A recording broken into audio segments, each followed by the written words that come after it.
नमस्कार। दिन भर की बड़ी खबरों के विश्लेषण के कार्यक्रम सुनिए सच में आपका स्वागत है। मैं हूं मुकेश कुमार। दोस्तों, हिंदी के जाने माने कवि और पत्रकार मंगलेश डबराल का निधन हो गया है। सत्य हिंदी की तरफ से उन्हें श्रद्धांजलि प्रस्तुत करते हुए मैं शुरू कर रहा हूं आज का ये कार्यक्रम। सबसे पहले आज की सुर्खियां। सरकार ने दोहराए वादे, किसानों को कानून वापसी से कम मंजूर नहीं। केंद्रीय मंत्री दानवे ने कहा, किसान आंदोलन के पीछे चीन पाकिस्तान। बंगाल में नड्डा के काफिले पर पत्थरबाजी, ममता ने बताया नौटंकी। मध्य प्रदेश के छतरपुर में खाना छूने पर दलित की पीट कर हत्या। पाकिस्तान में गहराया संकट, विपक्षी सांसद देंगे सामूहिक इस्तीफे। सुप्रसिद्ध कवि मंगलेश डबराल के निधन पर साहित्य जगत में शोक। खास खबरों पर नजर डालने के बाद अब वक्त है आज की बड़ी खबरों के विस्तार से विश्लेषण का। लेकिन उसके पहले आपसे दो छोटी सी गुजारिशें। पहली गुजारिश ये है कि गोदी मीडिया के चाल चरित्र को देखते हुए स्वतंत्र पत्रकारिता को मजबूत करना जरूरी है, उसकी ताकत बनना जरूरी है और सत्य हिंदी की सदस्यता योजना इसी दिशा में एक बड़ा कदम है। इसमें आर्थिक योगदान देकर आप स्वतंत्र पत्रकारिता को मजबूती प्रदान कर सकते हैं। इसके लिए इस वीडियो के साथ दिए गए डिस्क्रिप्शन में जाइए, उसमें एक लिंक है, उसको क्लिक कीजिए और अपने लिए मनचाही सदस्यता चुन लीजिए। हमारी दूसरी गुजारिश ये है कि अब सत्य हिंदी का ऐप अवेलेबल है। आप इसको गूगल प्ले स्टोर से डाउनलोड कर सकते हैं या फिर इस वीडियो के साथ दिए गए डिस्क्रिप्शन में एक लिंक मौजूद है, उसको क्लिक करके भी आप ये ऐप डाउनलोड कर लीजिए। ये हमारी गुजारिश है। तो आइए अब सिलसिला शुरू करते हैं बड़ी खबरों के विस्तार से विश्लेषण का। सबसे पहले लेते हैं आज की सबसे अहम खबर। किसानों ने आज एक बार फिर से पाकिस्तान सरकार से तीनों कानूनों को रद्द करने की मांग की है। फिर से दे रहा हूं, किसानों ने आज एक बार फिर सरकार से तीनों कानूनों को रद्द करने की मांग दोहराई है। किसानों ने कहा कि आज कृषि मंत्री ने खुद मान लिया है कि सरकार ने ये कानून ट्रेडर्स के दबाव में बनाया है, किसानों के लिए नहीं बनाया गया है। इसके साथ ही किसानों ने कहा कि वो केंद्र को चेतावनी देना चाहते हैं कि जो किसान पंजाब, उत्तराखंड या दूसरी जगहों से आ रहे हैं उनका रास्ते में उत्पीड़न न करें, उनका उत्पीड़न हो रहा है। कुल मिलाकर बात बनते नहीं दिख रही है। इसके पहले कृषि मंत्री नरेंद्र सिंह तोमर ने भी एक प्रेस कॉन्फ्रेंस करके किसानों से अपील की थी कि वो सरकार द्वारा भेजे गए प्रस्ताव पर दोबारा विचार करें। उन्होंने कहा कि आप जब भी चर्चा करना चाहते हैं, भारत सरकार हर समय बातचीत के लिए तैयार रहेगी। कृषि मंत्री ने कहा कि कानून के वे प्रावधान जिन पर किसानों को आपत्ति है उन पर सरकार खुले मन से विचार करने पर सहमत है। कुछ लोगों ने यह भी कहा है कि यह कानून वैध नहीं है, इस कानून से एमएसपी कहीं से भी प्रभावित नहीं होती है। बहरहाल किसान 14 दिसंबर को देश भर में धरना करेंगे और 12 दिसंबर तक जयपुर दिल्ली हाईवे को जाम करेंगे। 12 दिसंबर को एक दिन के लिए टोल फ्री भी करेंगे। तो कुल मिलाकर एक गतिरोध, एक जाम हो गया है। सरकार और किसानों के बीच में कोई रास्ता निकलता नहीं दिख रहा है। सरकार अपने प्रस्तावों पर बार बार दोहरा रही है, अड़ी हुई है और किसान ये कह रहे हैं कि जब तक ये 3 कानून वापस नहीं होते हैं तब तक कोई बातचीत नहीं हो सकती। अब बातचीत करने का कोई अर्थ नहीं है। जो बातचीत होनी थी हो गई और जो प्रस्ताव सरकार की तरफ से आ रहे हैं वो अपर्याप्त हैं, उनसे हमारी समस्याओं का समाधान नहीं हो रहा है। तो किसानों ने एक स्पष्ट संकेत केंद्रीय कृषि मंत्री की प्रेस कॉन्फ्रेंस के बाद दोबारा प्रेस कॉन्फ्रेंस करके साफ तौर पर सरकार को जता दिया है कि वो आंदोलन की राह पर चल पड़े हैं और जब तक उनको अपना लक्ष्य हासिल नहीं होगा तब तक वो पीछे हटने वाले नहीं हैं। इसीलिए उन्होंने सरकार पर और जो बीजेपी शासित राज्य हैं वहाँ जिस तरह का उत्पीड़न किया जा रहा है आंदोलनकारियों के साथ, जो आंदोलन में हिस्सा लेने के लिए आना चाहते हैं उनके साथ, उसका भी विरोध किया है। और जाहिर है कि ये धीरे धीरे आंदोलन पक रहा है और फैल रहा है और सरकार की चिंताएं इससे लगातार बढ़ती जा रही हैं। बार बार केंद्रीय मंत्रियों का प्रेस कॉन्फ्रेंस करना, बातचीत करना, ये सब जता रहा है कि सरकार परेशान है। लेकिन सरकार जो ट्रेडर्स हैं उनके दबाव में है, कारपोरेट के हैं उनके दबाव में है और उसने एक अहंकारी स्टैंड ले लिया है, एरोगेंट वो हो गई है और हठ धर्मिता के कारण वो पीछे हटने के लिए तैयार नहीं है। लेकिन अब ये किसान जिस तरह से अपनी बात पर दृढ़ हैं, उससे ऐसा लगता है कि वो सरकार को झुकाकर ही मानेंगे। अगली खबर का रुख करते हैं। केंद्रीय मंत्री राव साहेब दानवे ने दावा किया है कि 3 नए कृषि कानूनों को वापस लिए जाने की मांग को लेकर जारी किसान आंदोलन के पीछे चीन और पाकिस्तान का हाथ है। उन्होंने कहा कि पहले संशोधित नागरिकता अधिनियम यानी CAA और NRC को लेकर मुसलमानों को गुमराह किया गया, लेकिन ये प्रयास सफल नहीं हुआ, तो अब किसानों को बताया जा रहा है कि नए कानूनों के कारण उन्हें नुकसान होगा। उन्होंने कहा कि जो आंदोलन चल रहा है वो किसानों का नहीं है, इसके पीछे चीन और पाकिस्तान का हाथ है। बता दें, इससे पहले हरियाणा के कृषि मंत्री देवजेपी दलाल ने भी आंदोलन को चीन पाकिस्तान से जोड़ा था और बीजेपी सांसद मनोज तिवारी और सुशील मोदी ने आंदोलन में टुकड़े टुकड़े गैंग देख लिया था। राव साहेब दानवे के बयान पर शिवसेना सांसद और मुख्य प्रवक्ता संजय राउत ने कहा है कि यदि एक मंत्री के पास किसान आंदोलन में चीन और पाकिस्तान की भूमिका होने की जानकारी है तो सरकार को तुरंत पाक और चीन पर सर्जिकल स्ट्राइक कर देनी चाहिए। अब इस पूरे मामले की 2-3 प्रमुख बिंदु हैं जो मैं आपको बता दूं। एक तो ये कि किसान आंदोलन को बदनाम करने के लिए बीजेपी की तरफ से, संघ परिवार की तरफ से बहुत ही सुनियोजित ढंग से शुरू से एक मुहिम चल रही है, जिसमें पहले किसान आंदोलन को खालिस्तान से जोड़ा गया, इसके बाद उसमें टुकड़े टुकड़े गैंग देख लिया गया और चीन और पाकिस्तान का हाथ होने की बात भी लगातार बीजेपी के नेता कहते आ रहे हैं। और अब तो केंद्रीय मंत्री महोदय ने अपने श्रीमुख से ये आरोप लगा दिया है। जाहिर है कि दानवे साहब के पास कोई गुप्त सूचना तंत्र होगा और उनसे उनको ये रपट मिली होगी। अब देखिए, विडंबना देखिए और विरोधाभास देखिए कि उनकी ही सरकार को ये पता नहीं है जो दानवे साहब को पता है।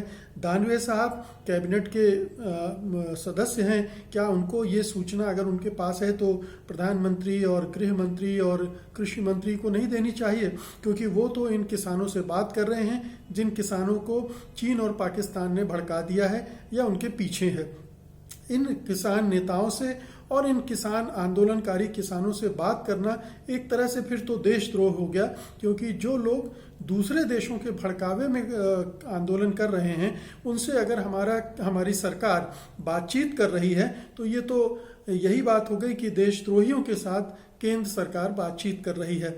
लेकिन ऐसा कुछ है नहीं।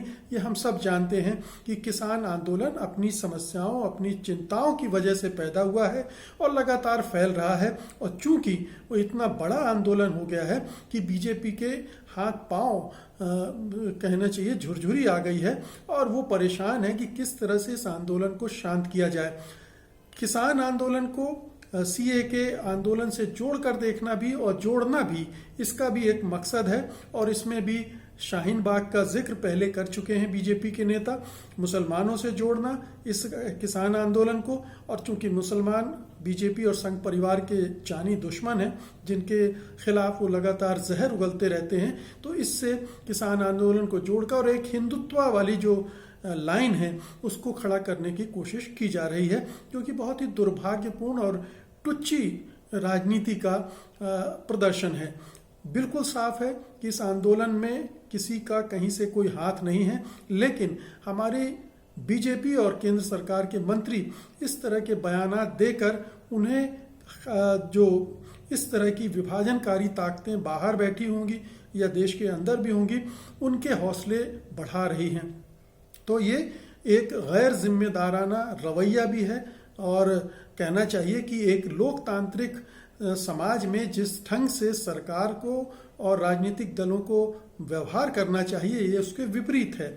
यानी किसी भी लोकतंत्र में प्रदर्शन करना, अपनी मांगों के लिए आवाज उठाना, प्रतिरोध करना, सरकारी नीतियों का विरोध करना, ये एक बुनियादी हक होता है। और जो भी इस हक का इस्तेमाल करता है उसको देशद्रोही, खालिस्तानी, पाकिस्तान समर्थक, तमाम तरह के देशद्रोही वगैरह कह देना एक बहुत ही तुच्छी हरकत है, जो कि एक और मंत्री ने इस अपने बयान से जाहिर किया है कि उनकी हैसियत, उनकी समझ किस हद तक गर्त में जा चुकी है।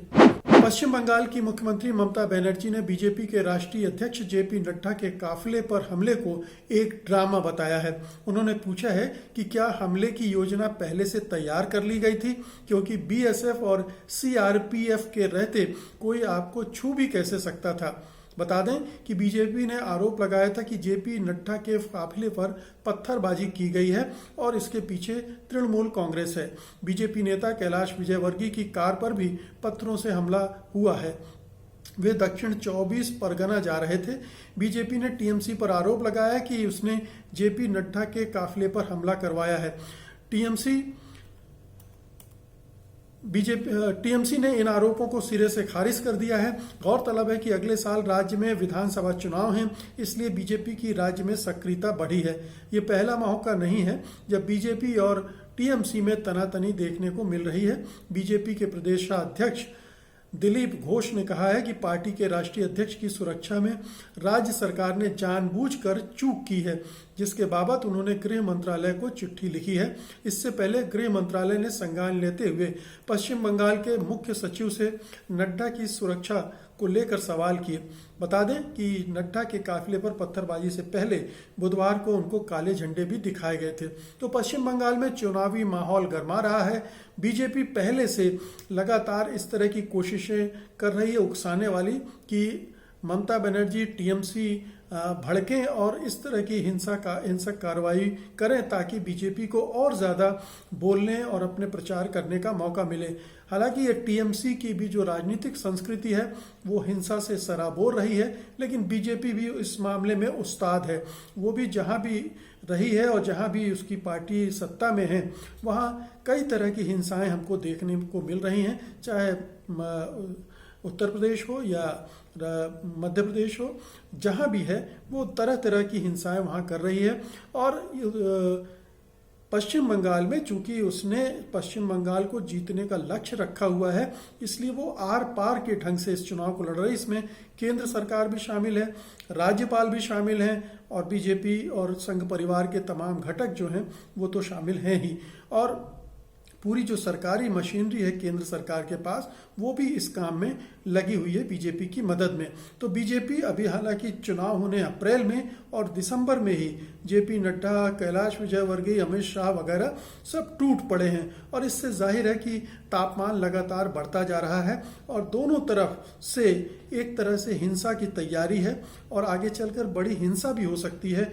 ये भी कहा जा रहा है कि केंद्र सरकार जानबूझकर इस तरह के हालात पैदा कर रही है कि पश्चिम बंगाल में राष्ट्रपति शासन लगाने की नौबत आ जाए और फिर वो अपने शासनकाल में रहते हुए चुनाव करवाए जाए ताकि उसका भरपूर फायदा उठाया जा सके तमाम जो सरकारी मशीनरी है उसका, और ममता बनर्जी को उसका लाभ न मिले। जो भी है, जैसे जैसे कानून व्यवस्था की हालत बिगड़ेगी जाहिर है कि राज्य सरकार पर तोहमतें लगेंगी और वो अलोकप्रिय होगी। बीजेपी की रणनीति का ये भी एक हिस्सा है कि जितना ज़्यादा हो सके ममता बनर्जी की सरकार को बदनाम करो, उसको अस्थिर करो, उसको नकारा साबित कर दो, और इस मामले में अभी तक वो कामयाब होती दिख रही है। इस तरह के हमले जो नड्डा की गाड़ी पर हुए हैं या कैलाश विजयवर्गीय की गाड़ी पर हुए हैं, पहले भी दूसरे नेताओं पर होते रहे हैं। दिल्ली में केजरीवाल की पर हमले हुए, उनका मुंह भी काला किया गया, उन पर स्याही फेंकी गई, जूते फेंके गए। ये तमाम काम बीजेपी के महारथियों के द्वारा हुए थे। तो कोई पार्टी इस तरह के हथकंडों से बाज नहीं आती है और बंगाल में अगर बीजेपी ने ये ड्रामा रचा हो तो ये भी कोई हैरत की बात नहीं है। और टीएमसी चूंकि हिंसा की राजनीति करती रही है और उसके कार्यकर्ताओं ने अगर ये हमले किए हों तो वो भी कोई हैरत से परे नहीं है। अगली खबर का रुख करते हैं। मध्य प्रदेश में एक खौफनाक घटना में एक 25 वर्षीय दलित युवक को उसके 2 अन्य पिछड़ी जातियों के दोस्तों ने कथित तौर पर पीट कर मार डाला है। ये वारदात छतरपुर जिले के किशनपुरा गांव में हुई। दलित युवक ने एक निजी पार्टी में अपने दोस्तों का भोजन छू लिया था। इस पर उन्होंने उसे पीट कर मार डाला। पुलिस के अनुसार थोड़ा मानसिक रूप से अस्थिर युवक देवराज अनुरागी अपने घर पर भोजन कर रहा था। इसी दौरान उसके 2 दोस्त संतोष पाल और रोहित सोनी आए और उसे अपने खेतों पर एक पार्टी में सफाई के लिए ले गए। वहां अनुरागी को खुद के लिए भोजन लेते देखकर आरोपी आग बबूला हो गए। उन्होंने उसकी लाठियों से पीट कर हत्या कर दी। छतरपुर के अतिरिक्त एसपी समर सौरभ ने कहा कि दोनों फरार अभियुक्तों को खोजने और गिरफ्तार करने के लिए विशेष टीमों का गठन किया गया है। उन पर हत्या का मामला दर्ज कर लिया गया है। मध्य प्रदेश में शक्तिशाली ओबीसी वर्ग के लोगों द्वारा दलित की हत्या का ये मामला पहला नहीं है। 10 दिन पहले एक 50 वर्षीय दलित व्यक्ति की 2 यादव ओबीसी जातियों से हैं, ये जानते हैं आप, लोगों ने इस बात पर हत्या कर दी थी क्योंकि उसने उनकी सिगरेट के लिए माचिस की तीली देने में असमर्थता जताई थी। तो जहां जहां भी बीजेपी सत्ता में है वहां दलितों पर अत्याचार बढ़ रहे हैं, चाहे वो अपर कास्ट के लोग हों चाहे ओबीसी के लोग हों, वो दलितों पर अत्याचार करते जा रहे हैं।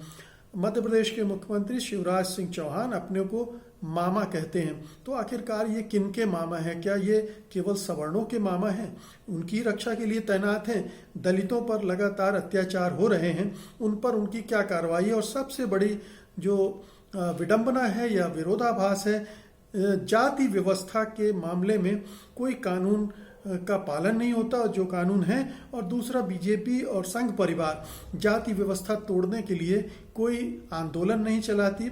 दलितों को पूरे समाज से, हिंदू समाज से जोड़ने के लिए, क्योंकि वो हिंदुओं को का अपने को ठेकेदार बताते हैं, जोड़ने का कोई अभियान नहीं चलाती हैं। वो उसी जाति व्यवस्था, मनुवादी जाति व्यवस्था को बनाए रखते हैं, जिसकी वजह से इस तरह के दमन, शोषण, अत्याचार और हिंसा बहुत ही सामान्य बात बन जाती है। तो हिंदू धर्म के कर्ता धर्ता जो ये मानते हैं कि हिंदू धर्म सर्वश्रेष्ठ धर्म है जिसमें जातिवाद का कोढ़ लगा हुआ है, उसकी सफाई के लिए कुछ भी करने को तैयार नहीं है, क्योंकि वो दरअसल जो संघ परिवार है और जो बीजेपी है वो सवर्णों से संचालित संस्था है, पार्टियां हैं, और उसमें जाति क्रम में जो सबसे ऊपर बैठे लोग हैं, तथाकथित ऊंची जातियों के लोग हैं, वो अपना वर्चस्व कायम रखते हैं और अपना वर्चस्व कायम करने के लिए वो जाति व्यवस्था को जायज ठहराते हैं, उसे तोड़ने के लिए कोई कदम नहीं उठाते हैं। तो जाति के स्तर पर कोई सुधार कार्यक्रम संघ परिवार के पास ना है, ना वो चाहेगी कि इस तरह का कोई कार्यक्रम बनाकर चलाया जाए, क्योंकि जो हिंदुओं की जो जाति व्यवस्था है उसको बनाए रखने में ही सवर्णों की भलाई है, और सवर्ण अपने वर्चस्व को कायम रखने के लिए इसे किसी भी सूरत में बदलने को तैयार नहीं है। अगली खबर, पाकिस्तान में 11 विपक्षी दलों के गठबंधन ने घोषणा की है कि उसके सांसद सरकार को पंगु बनाने और देश के प्रधानमंत्री इमरान खान को शीघ्र मध्यावधि चुनाव कराने के लिए मजबूर करने के लिए इस महीने के अंत में सामूहिक रूप से इस्तीफा दे देंगे। इसके अलावा मार्च 2021 में होने वाले उच्च सदन के चुनावों से पहले विपक्ष ने यह दांव खेला है। उनका कहना है कि विपक्ष के बिना सांसद चुने जाने का कोई मतलब नहीं होगा। हालांकि कानूनी जानकारों का कहना है कि संविधान में इसके बारे में कुछ भी नहीं कहा गया है। ये मामला कोर्ट जा सकता है। उच्च सदन में 104 सदस्यों में से 54 सदस्य चुने जाने हैं। अगले साल उनके 6 वर्ष पूरे हो रहे हैं। विपक्ष की इस घोषणा के बाद पाकिस्तान में राजनीतिक संकट और भी गहरा गया है। पीडीएम प्रमुख मौलाना फजलुर रहमान ने मंगलवार रात को घोषणा की कि संसद से इस्तीफा देने पर सर्वसम्मति बनी है। रहमान ने कहा, सभी सांसद 31 दिसंबर तक अपने पार्टी प्रमुखों को इस्तीफे सौंप देंगे। नेताओं ने सरकार को ताकत दिखाने के लिए 13 दिसंबर को लाहौर में रैली करने पर भी सहमति जताई है। गुजरांवाला, कराची, क्वेटा, पेशावर और मुल्तान के बाद ये इस प्रकार की 6ठी बड़ी रैली होगी। वहीं प्रधानमंत्री इमरान खान ने इस्तीफा देने या मध्यावधि चुनाव कराने की मांग खारिज कर दी है। उनका कहना है कि विपक्ष अपने नेताओं के खिलाफ भ्रष्टाचार के मामलों की जांच रोकने के लिए दबाव बनाने की खातिर विरोध कर रहा है। उन्होंने कहा कि अगर विपक्ष बहस करना चाहता है तो अविश्वास प्रस्ताव लेकर आए।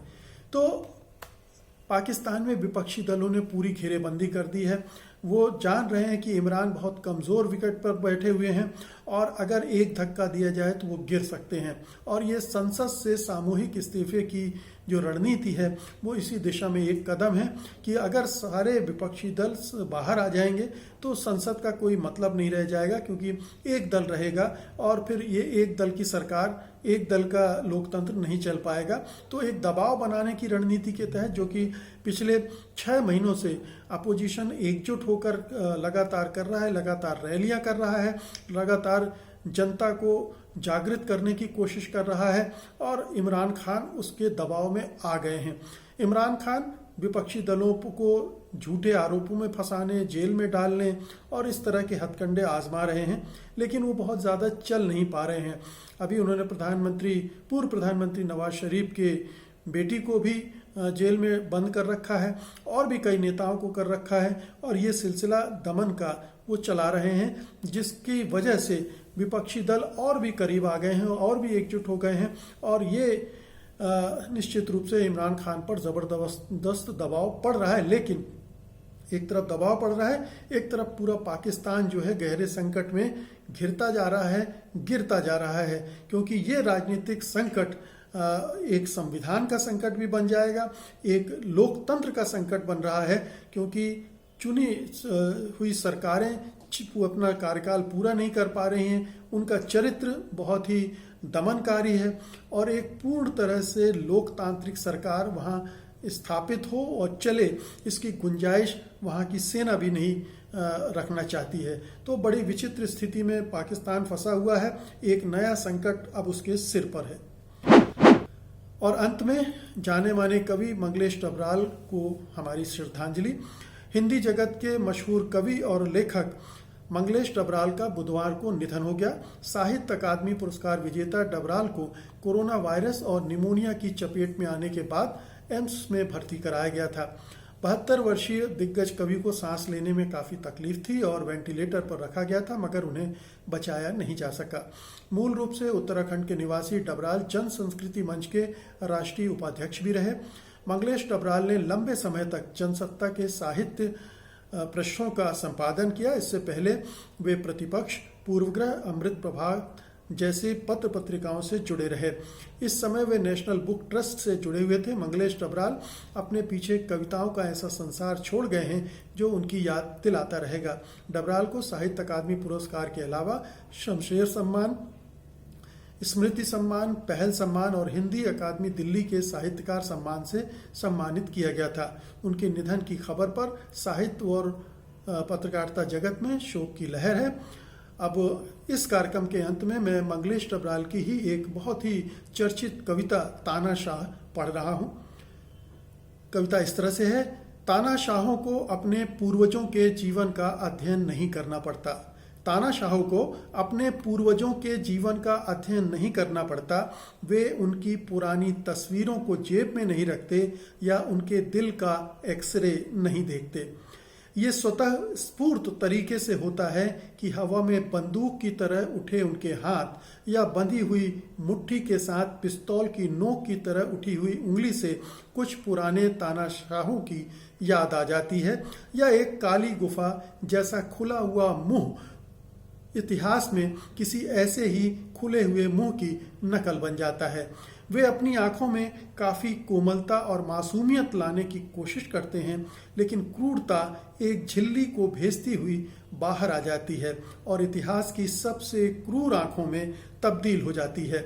तानाशाह मुस्कुराते हैं, भाषण देते हैं। तानाशाह मुस्कुराते हैं, भाषण देते हैं और भरोसा दिलाने की कोशिश करते हैं कि वे मनुष्य हैं, लेकिन इस कोशिश में उनकी भंगिमाएं जिन प्राणियों से मिलती जुलती हैं वे मनुष्य नहीं होते। तानाशाह सुंदर दिखने की कोशिश करते हैं, आकर्षक कपड़े पहनते हैं, बार बार सज धज बदलते हैं, लेकिन ये सब अंततः तानाशाहों का मेकअप बनकर रह जाता है। इतिहास में कई बार तानाशाहों का अंत हो चुका है, लेकिन इससे उन पर कोई फर्क नहीं पड़ता, क्योंकि उन्हें लगता है वे पहली बार हुए हैं। तो तानाशाहों की पहचान ये कविता कराती है। हमारे आसपास बहुत सारे तानाशाह हैं, इस कविता के जरिए उन्हें पहचानने की कोशिश कीजिए। मंगलेश डबराल को हमारी श्रद्धांजलि। और अब ये कार्यक्रम हम यहीं ख़त्म करते हैं। उम्मीद है कि आज का कार्यक्रम आपको अच्छा लगेगा, आप इसे लाइक करेंगे और शेयर करेंगे। अब मुझे अनुमति दीजिए, कल मैं फिर हाजिर होऊंगा। तब तक के लिए नमस्कार। सत्य हिंदी का ऐप डाउनलोड करें गूगल प्ले स्टोर पर।